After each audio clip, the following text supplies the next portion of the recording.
2024, in protest against a US-sponsored genocidal war, as bombs were falling and exploding all around, burning up the bodies of the children on the ground, huddling in tents and just waiting to die, this young man could no longer stand to hear the cries.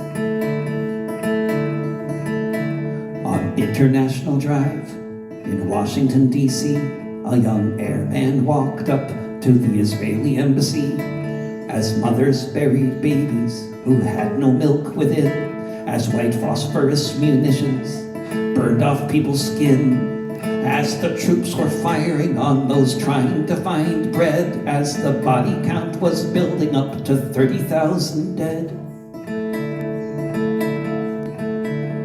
Dressed in his fatigues, there on Embassy Row, he announced into the camera this was where he'd meant to go. An act of desperation, and one designed to share the horrors of the crimes being committed over there, like a mirror to the world, so no one could look away from what's happening in Gaza every minute of each day.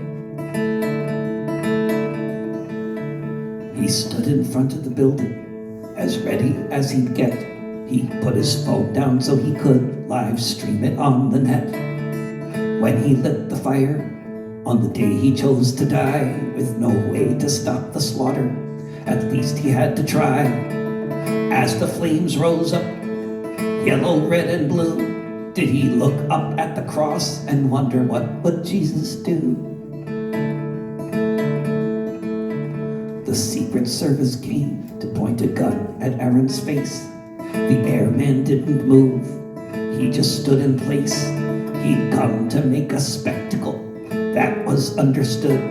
If he couldn't stop the war, he'd do what he could, as his body burned before us in an unmistakable sign. Again and again he shouted out, "Free Palestine." On the 25th of February, 2024,